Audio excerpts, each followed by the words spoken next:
Our village tradition consists of exotic folk songs and music.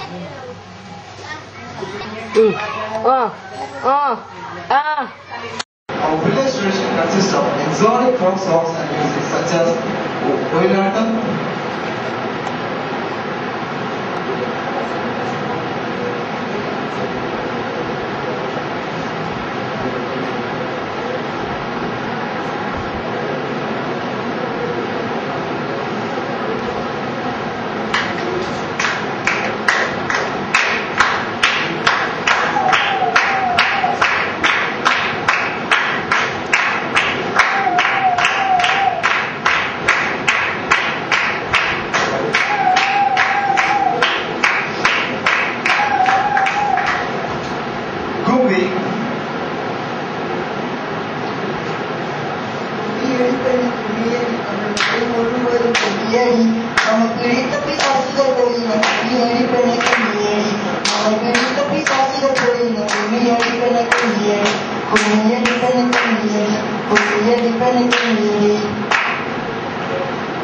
Vilupadu and Ramyapada, etc.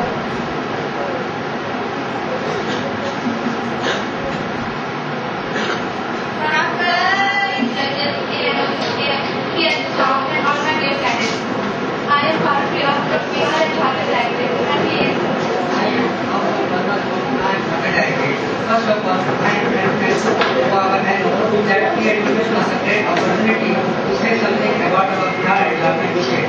Now, some parents.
In the south of Bihar lies the Odisha. In the east zone of the Bihar lies the West Bengal. And in the west zone of Bihar lies the Chhattisgarh. The population of Bihar is 8 crore 63 lakhs 71,465 percent. As of view of population, the position of Bihar in India is second. And the density of Bihar is on the 8th position. Patna is the most populated state of Bihar, and also the Patna is the capital of Bihar. The most rainfall area in Bihar is Kisanganj, and the most hardest place of Bihar is Gaya. There is a great history behind the Gaya. It is also known as Bodh Gaya because Lord Buddha lived there. Different religions worship Buddha, and now we are going to present a short view of Lord Buddha. Saranam gacchami, Buddham saranam gacchami, Buddham saranam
पूर्व में पश्चिम बंगाल, पश्चिम में उड़ीसा, पश्चिम में उत्तर प्रदेश और मध्य प्रदेश स्थित है। बिहार का क्षेत्रफल की दृष्टि से भारत में 9वां स्थान है। यहाँ 55 जिले मिलते हैं। यहाँ की मुख्य नदियाँ गंगा, कोसी, गंडक, बूढ़ी गंडक, कमलाबलान इत्यादि है। यहाँ की भूमि काफी चौक है तथा खाद्यान्नों से भरा हुआ है।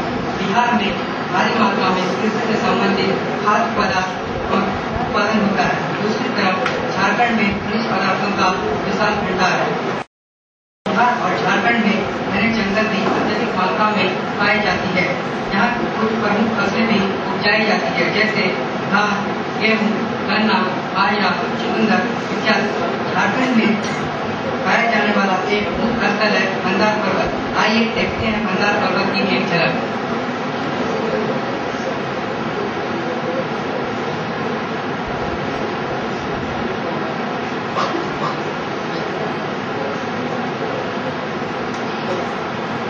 स्वर्गपुरी मंदार जय महान गे बहिना, स्वर्गपुरी मंदार जय महान, स्वर्गपुरी मंदार जय महान गे बहिना, स्वर्गपुरी मंदार जय महान। ला ला ला ला ला ला ला ला, ब्रह्मा विष्णु शिव के धाम, यक्ष कुबेर के धाम, यक्ष कुबेर के धाम।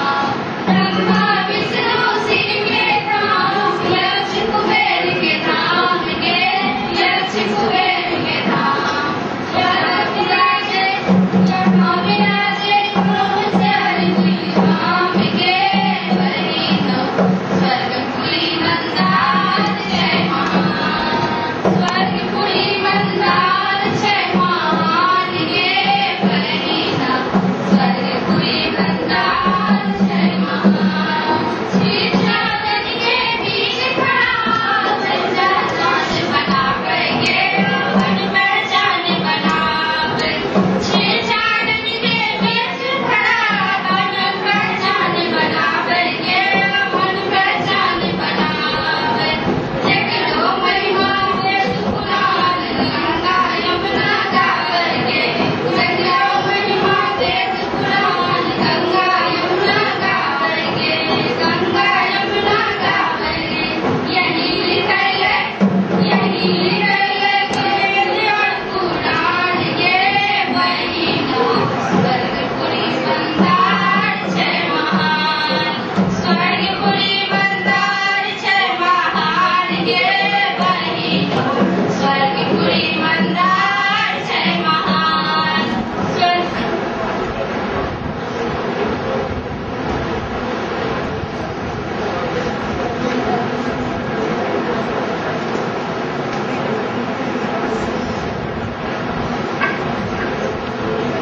The main festival of Bihar is Chhath, Vijayadashmi, Mahavir Jayanti, Buddh Purnima, Holi, Sarthi Mela, Bidula Disari and etc.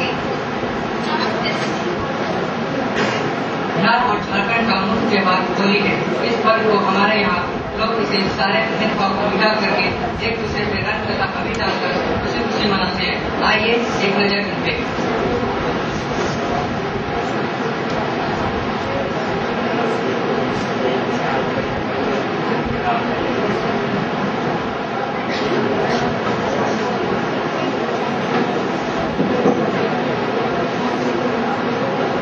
जुगिरा सारा दारा, जुगिरा सारा दारा, जुगिरा सारा दारा दारा दारा दारा दारा, जुगिरा सारा दारा दारा जुगिरा सारा दारा, जुगिरा सारा दारा दारा दारा। जब आए होली दिवाली, जब आए होली दिवाली, झूले जुगरी डाली, जुगरी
से जल भरकर एक नदी देवता जाकर के भोले बाबा की पूजा करते हैं।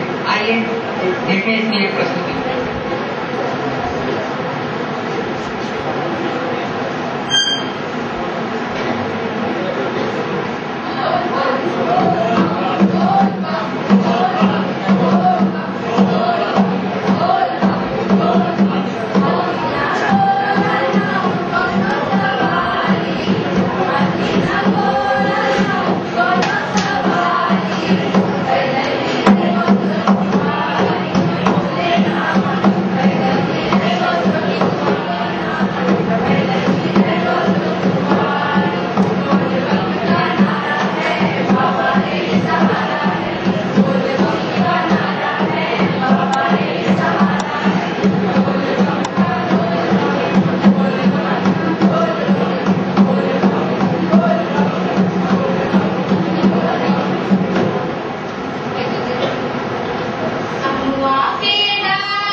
एक विशाल साम्राज्य बनाने का सबसे पहला प्रयास पाटलिपुत्र के राजा बागीशाह तथा मगध के राजा चंद्रगुप्त मौर्य तथा अशोक जैसे राजा हुए उन्होंने स्वरूप में परिवर्तित कर दिया। इस समय एवं सपना कोल्ली के सौ को जीतते हुए मगध साम्राज्य पर आक्रमण किया तो उसे मुंह की खानी पड़ी। यहाँ अनेक विद्वान ने भी जन्म ली, जैसे भारतीय राजनीति के पिता कौटिल्य, गणित के पिता अज्ञय और आर्यभट्ट तथा वैदिक समय में ही अंतर्राष्ट्रीय स्तर पर अपना स्थान सुनिश्चित करवा लिए हैं।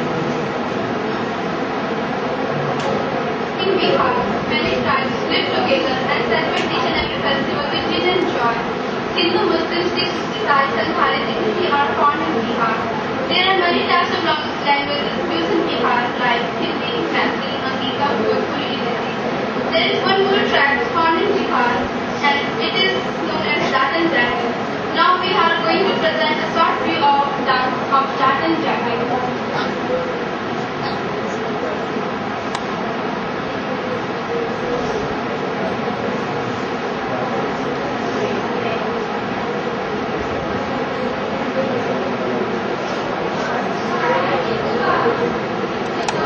I had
बोकारो में डिस्ट्रिक्ट फैक्ट्री और गांव में NTPC PCC है।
चिंता करने का कोई बात नहीं है।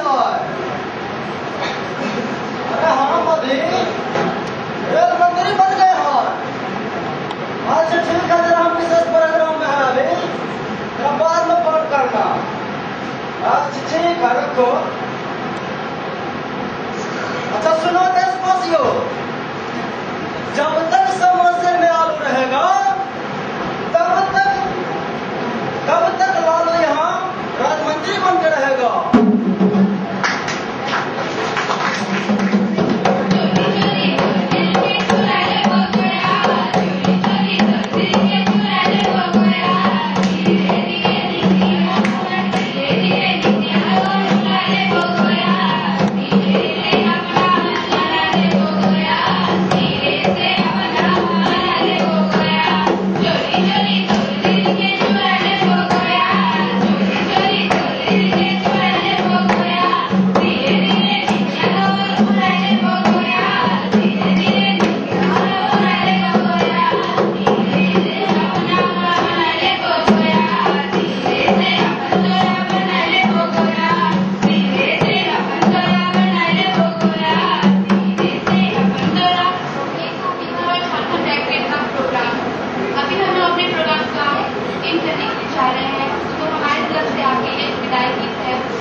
नेशनल इंटीग्रेशन कैंप जलगांव में राजस्थान एनसीसी निर्देशालय की ओर से आप सभी भाइयों और बहनों का हार्दिक स्वागत एवं अभिनंदन।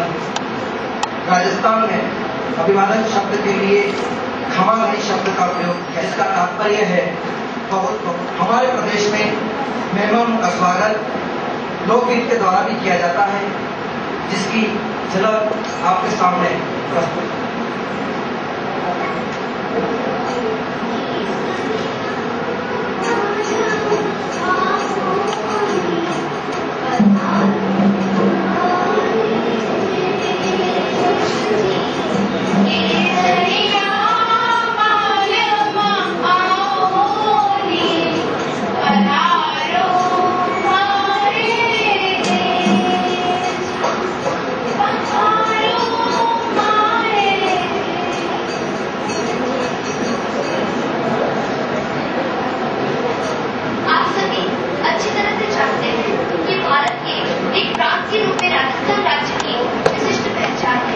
इसकी पहचान का आधार है इस क्षेत्र का गौरवशाली इतिहास एवं सभी के हृदय को छू लेने वाली लोक संस्कृति।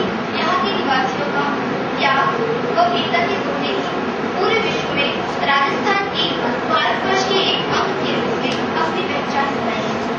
राजस्थान जिसे आजादी के पूर्व की परिस्थितियों में कर्नल जेम्स टॉड ने राजपूतानी के नाम से पुकारा था तथा रजवाड़ा राजस्थान का नाम दिया था। मुगल इतिहासकार राजपूत का बहुवचन में राजपूताना शब्द लिखे थे, इसीलिए अंग्रेजों ने इसका नाम राजपूताना रखा तथा आगे चलकर के राजस्थान में परिवर्तित हो गया। यह था राजस्थान के पूर्व का इतिहास। अब राजस्थान की प्राकृतिक, भौगोलिक, सामाजिक, सांस्कृतिक पृष्ठभूमि के विषय में हम आपको अवगत कराना चाहते हैं। राजस्थान भारतीय उपमहाद्वीप की उत्तरी पश्चिमी दिशा की ओर स्थित है। इसका संपूर्ण भूभाग कर्क रेखा में स्थित है तथा यह क्षेत्रफल की दृष्टि से भारत का सबसे बड़ा राज्य है। जनसंख्या की दृष्टि से इसका 7वां स्थान है। राजस्थान 32 जिलों में विभक्त है तथा इसकी राजधानी जयपुर है। यहाँ कई महत्वपूर्ण शहर जिसे गुलाबी नगर के रूप में जयपुर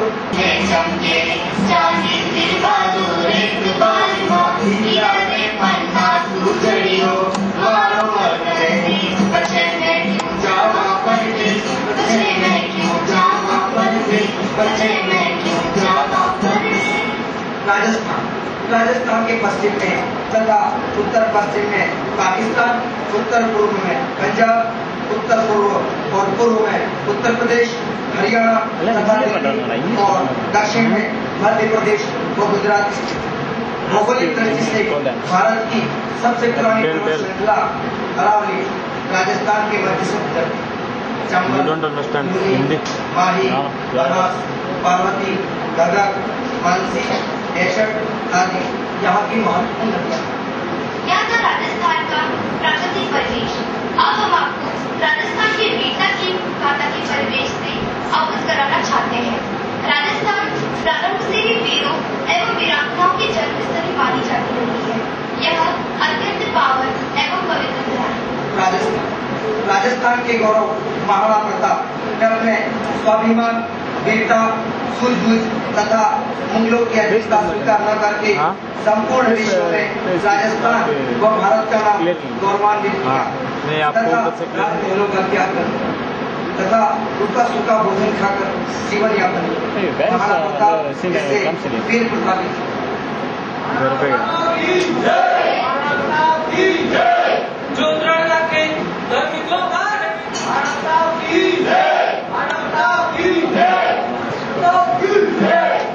महाराणा प्रताप की अतिरिक्त बल्ला था जिसने चित्तौड़ के वंश की रक्षा हेतु अपने पुत्र के बलिदान को अपनी आंखों से देखा एवं राजस्थान के भावी वंशज राजकुमार उदय सिंह की रक्षा की तथा स्वामी भक्ति का परिचय दिया। मीराबाई एक ऐसी नारी थी जो प्रेम एवं भक्ति का स्वरूप तथा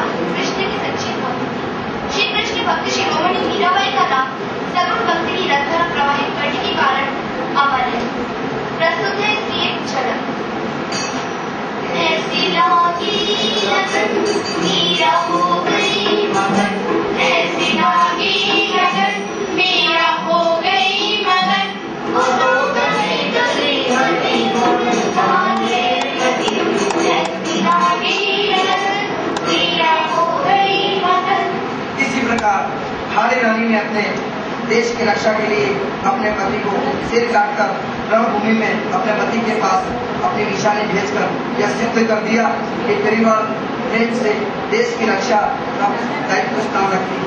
इसी प्रकार राजस्थान में वीरों व वीरांगनाओं की कभी कमी नहीं रही, कहीं भी समय समय पर याद लेते रहे हैं। अब तक हम राजस्थान के उत्सवों व त्योहारों के बारे में आपको अवगत कराना चाहते हैं। राजस्थान उत्सवों व त्योहारों के कारण इसे रंगीलो राजस्थान का नाम भी जाना जाता है। ऐसा कुछ ऐसे त्योहार भी हैं जो राजस्थान की विशिष्टता की पहचान है। जैसे गणगौर का उत्सव, गणगौर पूजन यहाँ का सबसे खास त्योहार है। इस दिन सभी सुहागन स्त्रियां एवं कुंवारी लड़कियां गणगौर पूजन करती हैं तथा गणगौर का अर्थ होता है गण और गौर। गण अर्थात शिव एवं गौर अर्थात पार्वती। यह त्योहार चैत्र मास में मनाया जाता है। इस प्रस्तुत है इसकी एक झलक।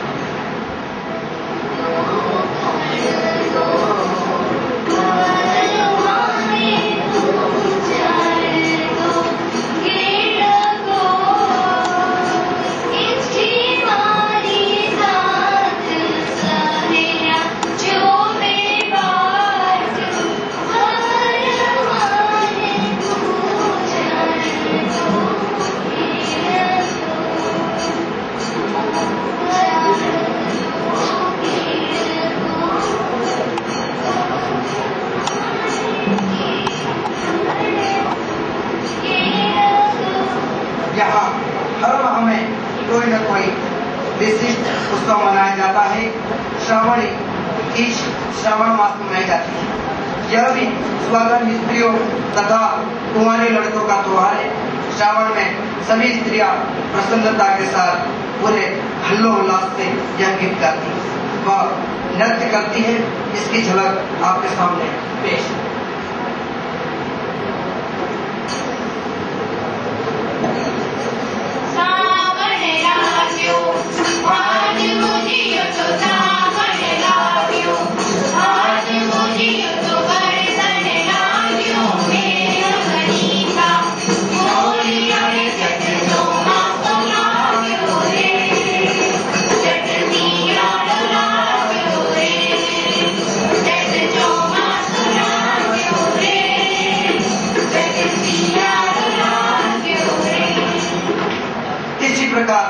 इस रंगीले राजस्थान में होली के अवसर पर विशिष्ट गीत गाए जाते हैं व नृत्य किया जाता है। इसका एक झलक आपके सामने प्रस्तुत है।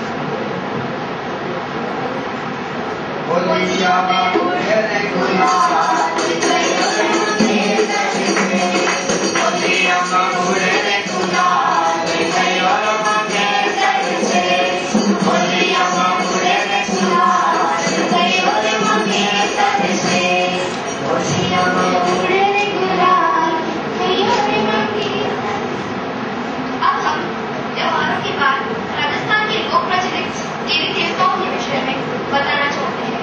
यहाँ कई देवी देवताओं की पूजा होती है तथा यहाँ कई लोक मेले भी आयोजित किए जाते हैं।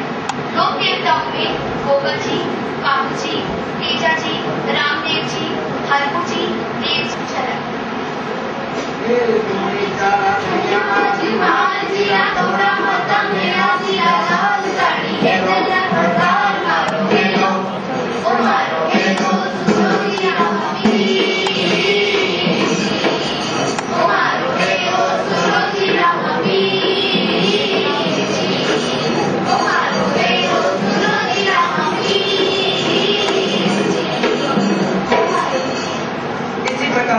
अजमेर में स्थित ब्रह्मा जी का पुष्कर मंदिर तथा पवित्र दरगाह शरीफी विश्व प्रसिद्ध है तथा हिंदू मुसलमानों के सर्वधर्म समभाव का प्रतीक है। चलिए अब हम आपको थोड़ी सी जानकारी राजस्थान के सौंदर्य व पर्यटन के विशेष देते हैं। राजस्थान पर्यटन की प्रसिद्धि भारत ही नहीं अपितु संपूर्ण विश्व में विशिष्ट स्थान रखता है। यहाँ कई शहर, जिले, दुर्ग, महल, ऐतिहासिक भवन, छतरियां,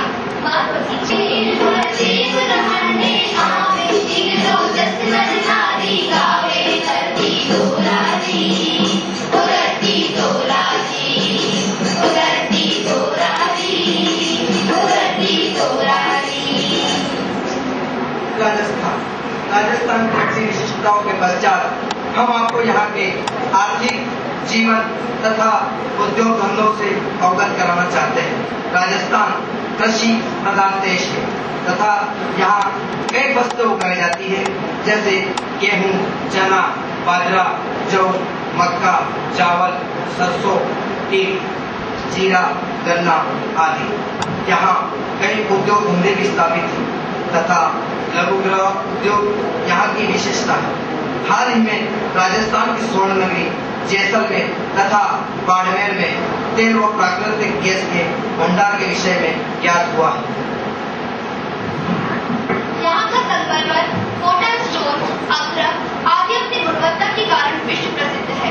विश्व प्रसिद्ध ताजमहल का निर्माण राजस्थान के मकराना संगमरमर द्वारा ही किया गया था।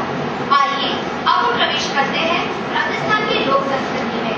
यहाँ के लोक नृत्य, लोक गीतों के विषय में हम आपको जानकारी देते हैं। राजस्थानी भाषा की मिठास के कारण यहाँ के लोकगीत विश्व प्रसिद्ध है। लोक गीतों में सिंहासन, बत्तीसी, भोला भालू इत्यादि प्रसिद्ध है। इसका एक उदाहरण यहाँ लड़ली लूमा झूमा, ओ लड़ली लूमा झूमा, लड़ली लूमा झूमा, गोर नद डालो, आली जमालो, गोर नद डालो, लड़ली लूमा झूमा मारो, गोर नद डालो, आली जमालो, गोर नद डालो। यहाँ सभी त्योहारों से संबंधित भक्ति, धर्म, प्रकृति, विदाई, विवाह, व्रत, खेती आदि से संबंधित लोकगीत भी प्रचलित है। अब वो जाके आपके सामने प्रस्तुत है।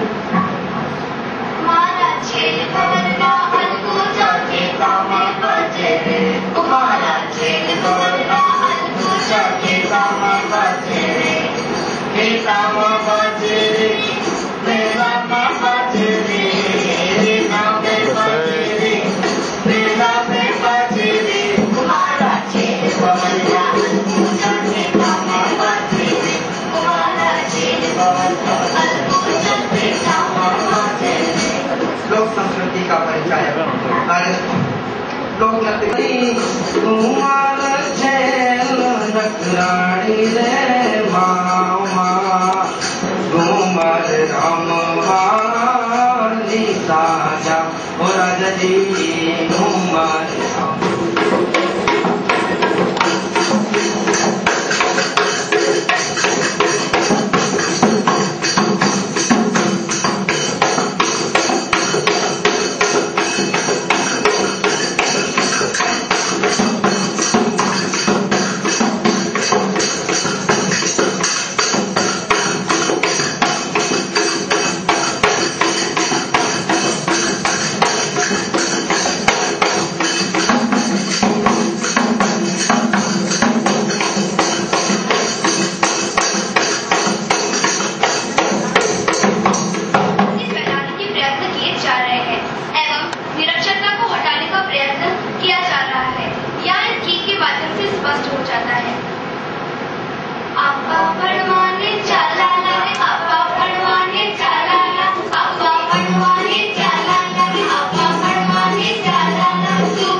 शिक्षा के क्षेत्र के उन्नति में राज्य का प्रतिनिधित्व कर राज्य की विशिष्ट पहचान बनाई।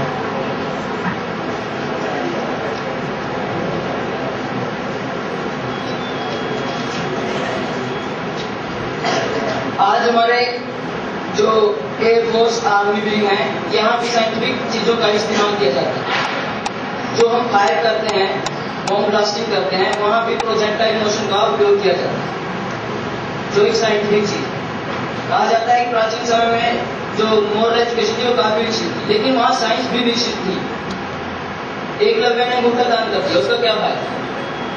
क्या वो अपने देश के जो विकास था उसमें सहयोग कर सकता था? नहीं। क्या हम अपनी किसी के लिए अपनी जान कुर्बान करते हैं और देश के विकास, उसके बजाय अगर हम देश के विकास में मदद करें तो वो ज़्यादा बेटर सहयोग होता है। तो बस मैं इतना ही कहना चाहूँगा कि मोरल एजुकेशन, इतिहास इत्यादि विषयों में पढ़ाने का आज कोई मतलब नहीं रह गया है। ये साइंटिफिक चीज़ें भी हमें पढ़ाई जानी चाहिए जिनका हमारे जीवन में महत्वपूर्ण उपयोग है, जो हमारे देश के विकास में सहायता करे। धन्यवाद। I had a hot feeling that the value of education is to be compulsory now. It's basically proven that the value of education is required for the moral stream of life. As India is basically a democratic country, the common people doesn't know about the rights, basic human rights, so which makes them innocent and not knowing about the thing. It can be eliminated by proper education. Illiteracy is a social evil. This is the root cause of all social evil. Like as superstitious beliefs, classism, separatism, etc. The excess is considered as the bread of a nation, which can be properly purified by the education. The major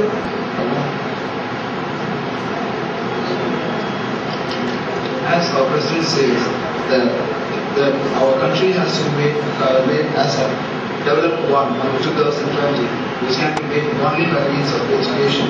As one of the friends was saying, that money can buy all kinds of the supplementary things as for education for the books. And I like to say that we can only buy the supplementary things, but not the real one, which can be made only by the means of the knowledge, which can be gained from life. As I like to conclude that a lot of people are educated, but they are not aware of the education what they have. But the real education is the one which can be learned by the common man. Thank you.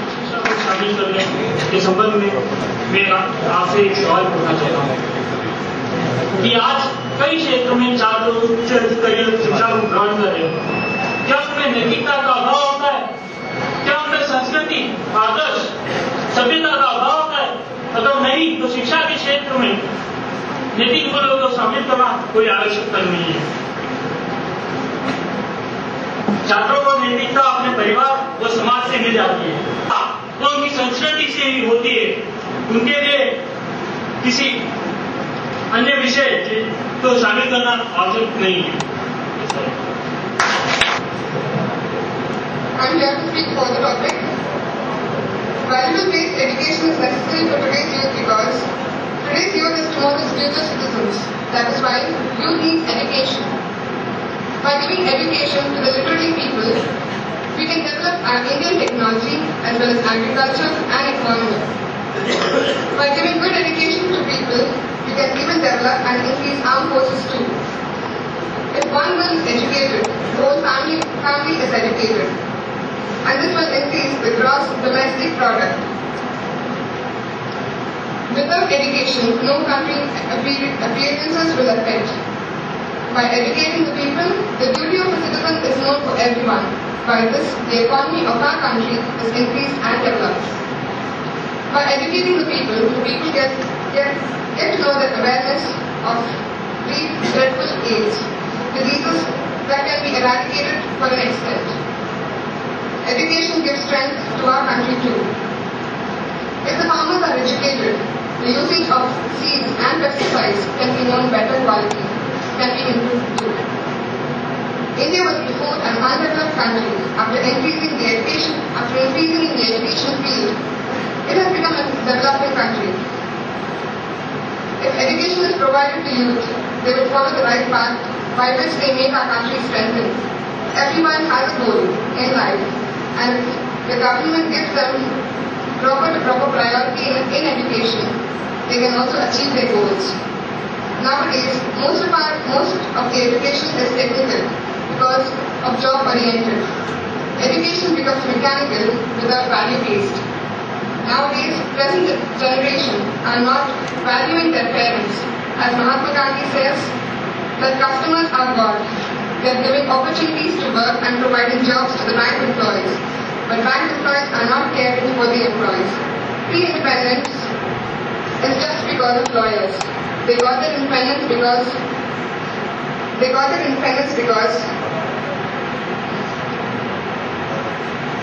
because the criminals are saved with money. Previously, all the doctors were considered as gods, whether they are Muslims, Christians, or other caste. That's all I have to say to this. From Maharashtra Directorate will speak against the motion. Good evening, everybody. Respected judges, chairpersons, and my dear friends. मैं आज का जो topic दिया गया है debate के लिए उसके अगेंस्ट में बोलना चाहूँगा, क्योंकि मेरा ये मानना है कि हर कोई आदमी मरते दम तक विद्यार्थी होता है, हर पल, क्योंकि हर पल आदमी को कुछ न कुछ सिखाया जाता है।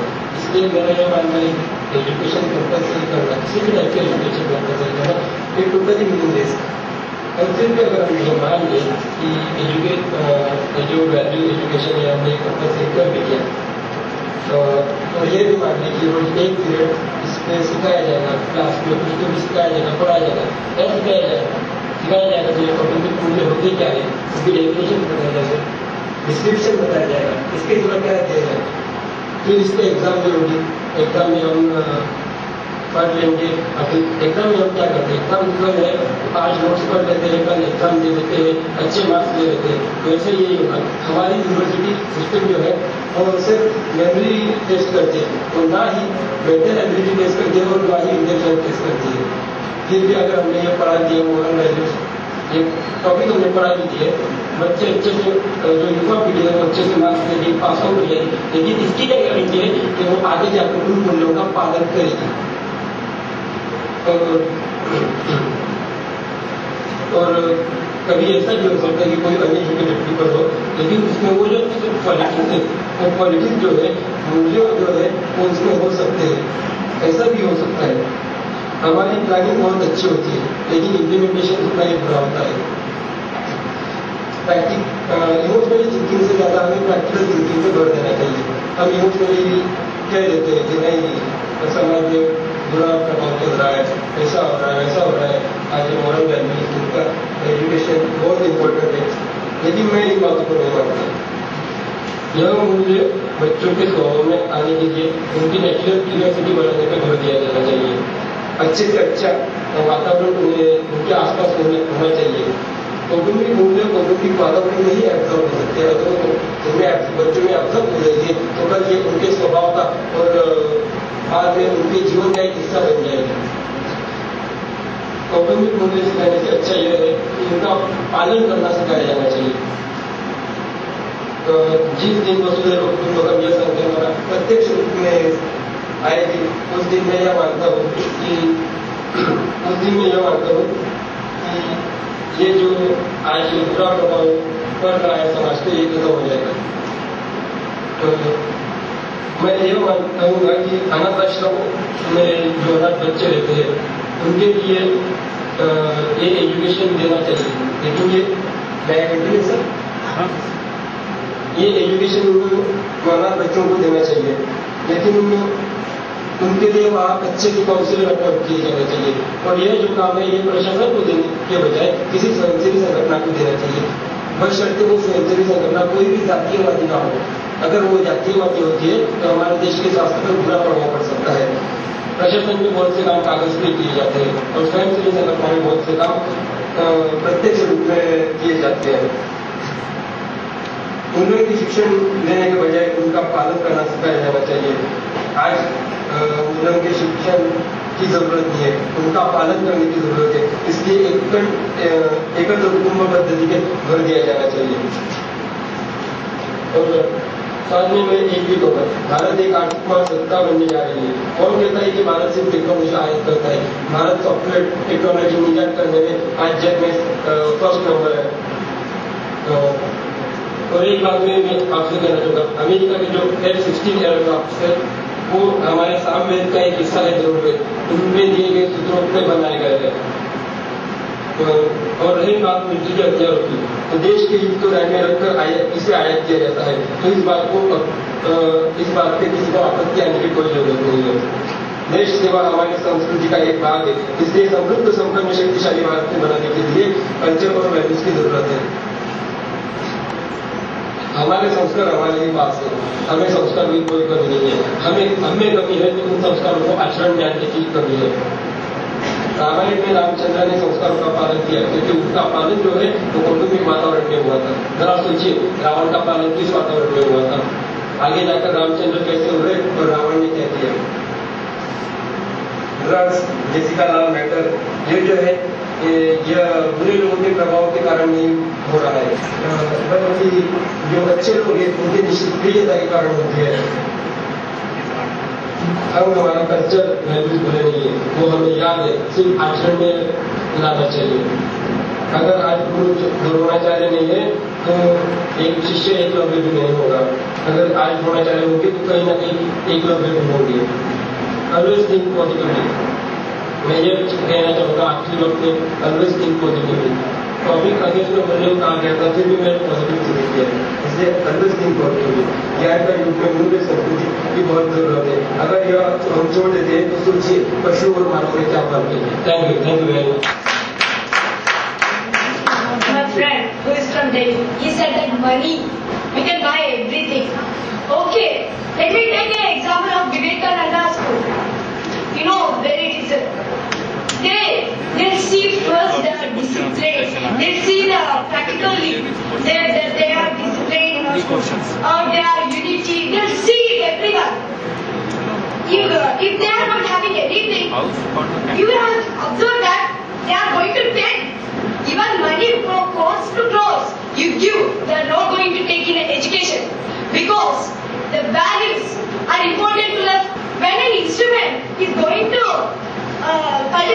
is going to fit in to make a design, they see the value of that instrument. Is there see or not? Simply just they attach that one.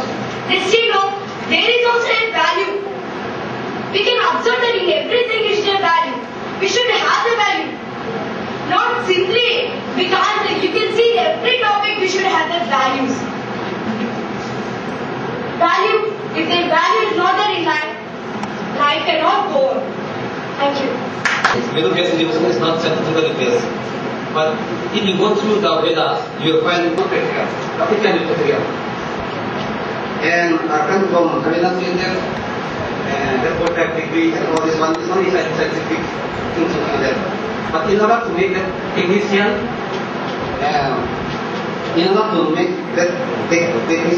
a good citizen, that middle-based education is important to him. Okay. And our friend from Western says that technology only different material, but see, school is a living place of all the leaders. So they spend almost 6 to 10 hours there. So it is the best place to be middle-based education. And the last one is from Maharashtra. He said that, and I don't know this leader for middle-based education, that school and colleges are the best and the best. ये debate खत्म करें तो एक बात मैं आप लोगों को मैं बताना चाहता हूँ। डिबेट खत्म हुए जब सभी स्पीकर्स बोल चुके होते हैं तो उसके बाद एक क्वेश्चन आंसर सेशन होता है। Audience has a right to ask 3 questions from the candidate and on the basis of that actual evaluation can be done. होता है ऐसा। और 2-3 बातें मैं आप लोगों को भी बताना चाहता हूँ, जो कि प्रैक्टिस सेशन था। इनिशियली बहुत सारी बातें आपको नहीं बताई जा सकी हैं। एक तो इसमें से कुछ एक कैंडिडेट्स को ये भ्रम रहा कि value of education has topic. ऐसा नहीं है। आप इम्पोर्टेंस ऑफ एजुकेशन पर कुछ कैंडिडेट्स बोल गए हैं, तो ऐसा नहीं था। At least 2 candidates were like speaking like this. दूसरी बात कि कभी भी एक पेपर रीडिंग अलाउड नहीं होती। आप लोग पेपर रीडिंग कर रहे थे, वो पेपर रीडिंग अलाउड नहीं होती। आप दूसरे के पॉइंट्स को और प्लस अपने पॉइंट्स को रख करके बात करते हैं। दूसरे के जो आपसे पहला स्पीकर है, उस स्पीकर से आप इनिशियल अपनी बातचीत शुरू करते हैं, वहां से अपनी बात कहनी शुरू करते हैं और फिर आप you put your point forward. और तीसरी बात है कि आपका जो थिंकिंग प्रोसेस है वो बड़ा स्पेसिफिक हो। इस डिबेट की कहानी बड़ी लंबी है, कहाँ रोम में, कहाँ यूनान में और कहाँ इंडिया में डिफरेंट स्कूल्स रहे हैं डिबेट सिखाने के। वो चीज अगर चली आ रही है तो उसका मूल्य बहुत है, प्योर इंटेलेक्चुअल एक्सरसाइज है। पार्लियामेंट में भी डिबेट होती है, डिस्कशन नहीं होती। ध्यान रखिएगा, मीटिंग्स में डिस्कशन होती है, पार्लियामेंट में हमेशा डिबेट होती है। और उसमें आपने या तो उसके मोशन के against either you have to speak against the motion or for the motion. और यहाँ पर मैंने कई चीजों में देखा कि गड़बड़ था कि जैसे क्लैरिटी नहीं हो पाई। तो इन चीजों का थोड़ा सा ध्यान रखेंगे तो यू विल गेन मच। तो और ठीक है, anybody wants to ask a question from the house, you have a right to ask a question. At least this parliament is accountable to you. It may not be our own parliament. Question. No, I was there, but at present I am not. So I want to ask. The topic was in the opinion of the house, the education must be value-based. I want to ask from the house that there are two controversial thoughts: education and based on value-based. I think education itself is included values. जो मैंने पढ़ा है वो यह है कि शिक्षा वास्तव में जो शिक्षा होती है, अदरवाइज वो शिक्षा है ही नहीं, वो व्यक्ति के विचार और व्यवहार में उन्नति की ओर परिवर्तन सिखाए। तो उसमें तो वैल्यू ऑलरेडी इंक्लूड होता है, ऑलरेडी इंक्लूड होता है। फिर भी और वैल्यू जोड़ने की क्या जरूरत है? ये टॉपिक ऐसा था कि जैसे कोई कहे कि सच बोलना अच्छा होता है और कोई ये कहे कि सच बोलना अच्छा नहीं होता है। वेरी डिफिकल्ट कि सच बोलना अच्छा नहीं होता है, लेकिन कभी कभी जरूरी भी होता है। महात्मा गांधी ने कहा है, अगर किसी की मृत्यु के ऊपर आस आ रही है, हत्या होने जा रही है, जीवन समाप्त हो रहा है, थोड़ा सा असत्य बोला जा सकता है। ठीक है, तो पहला तो मेरा ये था कि जो कंट्रोल से पार्ट है, एनीबॉडी एल्स अगर उसको समझा सकता है ये समझाए। और दूसरा ये कि जो अगेंस्ट वाले सोच रहे थे कि इसके ऊपर नहीं बोला जा सकता है, there are so many aspect, अगर थोड़ा सा और अच्छा सोचा जाता तो डिबेट काफी अच्छी हो सकती। Please Anybody wants to answer? Sir, education itself is the all the benefits. But the things what we are discussing now is in our present scenario, we are following the curriculum system where we don't have that value-based system. So actually, in a real sense, education itself contains this qualities. But the thing is that in our today world, okay, we are not emphasizing on this particular topic. We are going for only money-oriented courses, IT, MBA, everything. But we are not doing for this one. So the thing is that this should be included. Means IT के साथ साथ ये भी पढ़े हैं, MBA के साथ साथ ये भी पढ़े हैं, ऐसा होते हैं। ये बात मैं भी मानता हूँ, लेकिन आज ऐसी बात है जब एग्जाम होती है तो वैल्यूज को कोई मतलब नहीं देगा, मतलब जनरल मार्क्स को दिया जाता है। और मैं ये कहना चाहूँगा कि वैल्यूज जो है वो एजुकेशन में ऐड करने के बजाय उन्हें आचरण में लाना सिखाया जाना चाहिए। Thank you. Answer. Is there any more question? No question. Bye. You have a question?